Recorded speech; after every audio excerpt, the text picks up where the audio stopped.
Landon Dickerson, offensive lineman from the Philadelphia Eagles, suffered a high ankle sprain this Sunday, week 5 of the NFL season. My name is Ryan. I'm a physical therapist, and today I'm going to dive deeper into this type of injury, talk about the mechanism of injury, the anatomy, characteristics, as well as treatment for this type of injury. So here I'm going to pull up the play when Landon Dickerson did get injured. As you see, he is blocking the defensive lineman. And as we play the video, we see that Landon Dickerson, as he's blocking one of the defensive players from the Denver Broncos, you see that both one of his teammates as well as another player land awkwardly onto that left lower extremity. So if we start back to where the initial contact happened, you see that the foot is planted on the ground, which causes the ankle to be in more of dorsiflexion, or where the toes are pointed more upwards toward the sky. Since both of those players are landing onto that lower extremity, onto that ankle, it's trapped into that dorsiflexion. And the momentum that the players are providing towards Landon Dickerson's lower extremity, it's forcing that locked ankle into more of an external rotation, or that lower extremity into more external rotation. And this is a very common mechanism for a high ankle sprain. So if we take a look at our anatomical model here, we have the ankle. We have that binding of that distal tibia and fibula,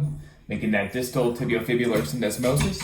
So we have some key anatomical structures that help support the ankle and prevent those high ankle sprains. Here we have the anterior inferior tibiofibular ligament, the posterior inferior tibiofibular ligament, and we have our long interosseous membrane in between the tibia and fibula. Here's a video showing of a high ankle sprain, and these structures compensated because of the excessive motion. Here you have that anterior and posterior inferior tibiofibular ligament, and then with that excessive dorsiflexion and external rotation, you see that it puts those stress upon all those ligaments and the interosseous membrane here, to eventually, when there's too much stress upon those ligaments and they tear.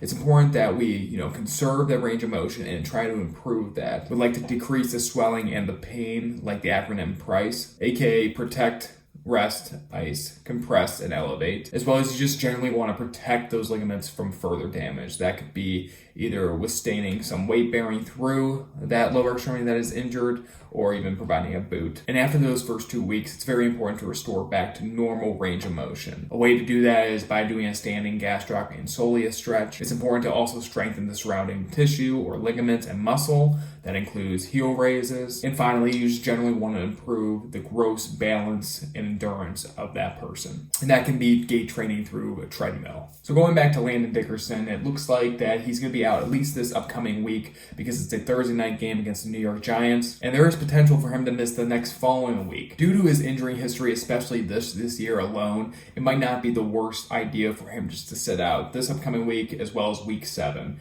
That way he can get enough rest and hopefully come back completely or almost healthy before the remainder of the season continues. Hope you learned a little bit about ankle sprains. Let me know if you have any questions down below, and thank you so much for watching.